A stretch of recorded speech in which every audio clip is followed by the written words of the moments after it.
speak about. And I think with us being at the end of the year, we've all been quite stretched and we've wanting to make changes. 2024 is coming up, and our topic actually is on a book that you've written. What in the world are we waiting for? And I think it is very relevant to us, especially us that are, for myself, I'm speaking for myself, that are moving into the latter years. And when we look again, we are just saying, where did life go by? So we're really looking forward to having you. I just want to quickly introduce Angelique. She's a very successful businesswoman, a conference keynote speaker, a seminar facilitator, and author of 5 books. And her books encourage people to live with greater purpose, passion, and productivity. And I can tell you now, we have got so much to share this afternoon. And Angelique is an absolute perfect example of how she has navigated her life through all the lessons that she has learned. So, Angelique, thank you so much. We're going to join you straight after this next track that we're going to play, and then we're going to listen to everything that you've got to share with us and encourage us this afternoon. So, we're going to listen to Casting Crowns, Step Away.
Angelique Du Toit in online with us on Zoom this afternoon, and we are so excited to hear about your new book. But first of all, I have to do some homework, and I want you to go and look at us on Facebook. We are actually alive. So just go and see who we are and what we're about and interact with us. And we're really covering a fantastic topic this afternoon. What in the world are you waiting for? And Angelique Du Toit has actually written a book about that. But I just want to encourage you before we start. We have, during the month of November, our programming was filled with teachings, inserts, and conversations about what God and the Bible say about giving. Also, as we stand at the end of the year, we can't help but recognize God as a loving Father who gave us His Son, Jesus, to take away the sin of the world. We would like to invite you, our loyal listeners, to support our Visiothon from the 28th to the 1st of December. Tune in for exciting programs, interesting guests, and much, much more. So please join us in that period of time. We are going to have so much fun and so excited to have you join us that week. This is a program where we often feel that, we need to talk about things that we don't always cover. And as a family and as members of society, we go through the rush of life and we don't know what God has planned and purposed for us. And Angelique, you've written this beautiful book called What in the World Are We Waiting For? So just give me what has your journey been in getting to wanting to write a book like this? What was the purpose for that? Well, I was actually so excited that you asked me to review that book, What in the World Are You Waiting For? That I actually released in 2017, because it caused me to go back to the book and remind myself why I had written that book. And then, interestingly enough, when your last song just played, called One Step Away, Yes, could you I believe thought, it? I thought, that's really the nudge all of us need, is that we are just one step away from making a change.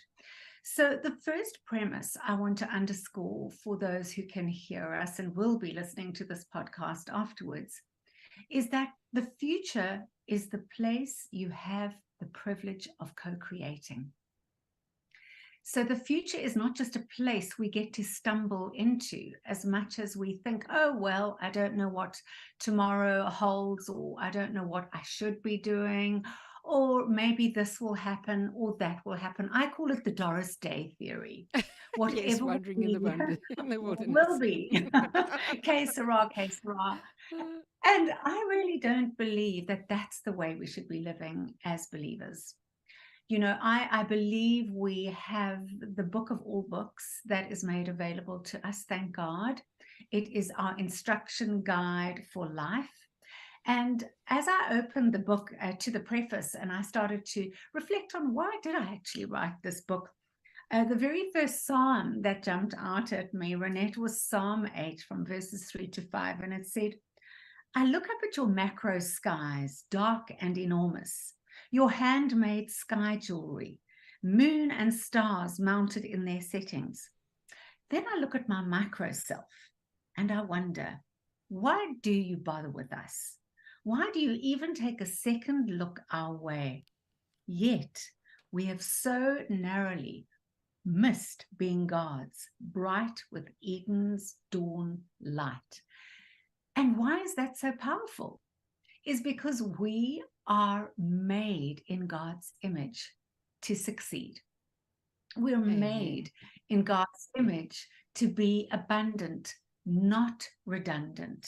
We're made in God's image not to retire, but to continually refire. So, Wow. in this whole journey, it really is about what future am I creating, not tomorrow, but what future am I creating today? Because Mm, the future is the privilege I have of co laboring with God through His Spirit in me on earth to accomplish that which He has equipped me to do. So that's got to be the foundation and the platform for when we ask ourselves the question, what in the world are we waiting for? The second thing is, we cannot change anything until we first face the reality. If you're comfortable, it's not likely that you're going to make big, significant changes.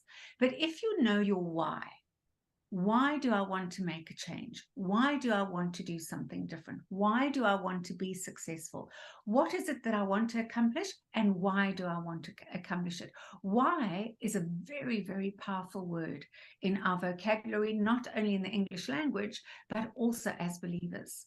Why do we do what we want to do? And so if our motives are right, you find that you have more motivation. And so motive is the root of the motivation of why we do what we do. And so to answer that question, what in the world are you waiting for? We first got to know, why am I doing what I'm doing? Mm. And so if we're just going to a job every day and we're bored and we find it's not stimulating and our self-talk becomes, one day I need to really go and do something different. Or a very common thing you hear is, I really want to follow my passion. Then when you ask somebody what their passion is, they say, oh yes, but I couldn't make a living out of it. And my question is, why not? Yes. Because your passion is Absolutely. actually the clue to the Mm. purpose that God has put in you. Profound. And, Renette, it's very interesting that if we go back to the root word of passion, the Latin meaning of passion is suffering. And that is like the passion of the Christ. Mm. He Amen. knew Yep. his purpose. That is Therefore, profound. he knew he had to do it with passion. He had to do it with suffering. And so I think where we often make the mistake is that we believe that when we pursue our why and when we pursue our purpose, that it should just be easy. But often it comes with literal blood, sweat, and tears in Wow. Jesus's case. 100% And for right. us, it's going to cost a price. And so I think that is why a lot of people don't get off the starting blocks. Mm. They stop at the start because the price is too high. And then, unfortunately, the self-talk year after year, or in some cases, decade after That's decade, correct. becomes, why did I wait so long? Sure. And, there is nothing as harsh in our lives as regret. And so my word of inspiration is get out there and do what it is that you want to do, because the fact that you want to do it means the gift already resides within you. For example, I could not be a brain surgeon. Why? Because anything of that nature makes me queasy. I would know that I would not operate at optimal function. I would not be present in the moment because I probably would be lying on the operating room floor. However, on the opposite side of somebody who is really gifted by God to do that, they can walk in and they scrub up and they're ready to do whatever operation is necessary, because that is in their DNA. It has been deposited there when God created our micro cells in comparison to his macro self, but he put a little bit of himself in each of us to be able to go and do exactly what he's tailor-made us to do. That's why you can look at somebody who can go into a fabric store, buy a bolt of fabric, roll it out on a table, cut out a pattern, and you have a magnificent wedding dress. Well, not everybody can do that. And so it's first about tapping into our God-given gift set that has detailed us for everything that is in line with our future. So you can start to easily see why we shouldn't ask ourselves the question, what in the world are we waiting for? We should act on that which is already deposited on the inside of us, which is usually our passion, which then is the clue to our purpose. And that is something that you said now about the passion. And many of us, as you said, we don't think we can make a living out of it. For me, that is so. A lot of people have used it as a hobby, or they'll do it on the sideline, or they'll do it for the church, or they'll do it outside of their circumference when they actually just missing you know, occupying their lives with so many. I actually met a banker that was absolutely top, top, top, top, top. The next position that he had, he just crumbled. He said, I can't do this any longer. I just don't, I'm just not living my life. Is this it? And the next minute, he just cut the losses and he said, I'm not doing this any longer. And today he's running around famously doing his artwork, being the artist, being the person he wants to be, living life to the fullest. So, this is exactly what we need to really, really encourage ourselves with and say, start digging deep into what we are. What is our giftings? And, you've obviously wrote the book with that intention to encourage people to move on to the next level. So, what would that look like? Well, I think it's important to remember that everything you need to be successful and act on your skill set and your gifts and your abilities is already on the inside of you. All you need is the courage to release it. And, that is the big step. And I mean, it was what God speaks about time and time and time again through the Bible is take courage, fear not, because these things are risky. I mean, it is a risky thing to make a decision, for example, to leave your job and go and start your own business. But if you don't, who will? And, you can make the decision that you can leave it up to somebody else to go and create a business. And how many people have you heard, Renee, say, I had that idea 5 Oh years my ago, but goodness, somebody too else, many. yeah, exactly. And somebody else has run with it. And so a proverb that has sustained me throughout my life in every time that I want to step into something new or develop another project or, access another business is Proverbs 3. And I just love this proverb because it is so self-sustaining, if I can put it that way. Yes, And yes. it's God from the bottom of your heart. And listen to this. Don't try to figure out everything on your own. Listen for God's voice in everything you do, everywhere you go. He's the one who will keep you on track, but he needs our availability. He needs us to be able to walk with him on that track. So when he says, there's your opportunity, go for it, you have to take courage and go for it. And then it goes on to say, don't assume that you know it all. Run to God. Run from evil. Your body will glow with health. Your very bones will vibrate with life. Honor God with everything you own. And, I really want to underscore that that's not just our material possessions and our money. Everything we own means everything that's on the inside of us as well. So that is our gifts. It is our talents. It is our abilities that need to be given back to him. So honor God with everything you own. Give him the first and the best. Then your barns will burst and your wine vats will brim over. Praise Isn't the that beautiful? Lord. What a way to end the session. And it is just so profound what you said about the actual sacrifice that we do, but the availability. There's a partnership, and we don't have to know everything. He will be in it with us. Is that not a beautiful? He'll equip us, and I think that's a lot to do with the reason why we don't actually step into things, because we feel so ill-equipped, intimidated, and we feel that we're not worthy. And he gives us everything in the word to give us that encouragement. And it's so strange that our next song that we're going to play out with is by Joy Williams. It's called Hungry, Fall on My Knees. And how to end that proverb with just everything that's in us. We hand over to him, hungry for the changes and the new seasons in our life. And we've got so much to look forward to in 2024, even if we are going through some tough times as a nation, as the world, but as people, to live out our full productivity and purpose on this earth never ends. So we're going to continue with this next song, and we're going to catch up with Angelique straight after this. Enjoy.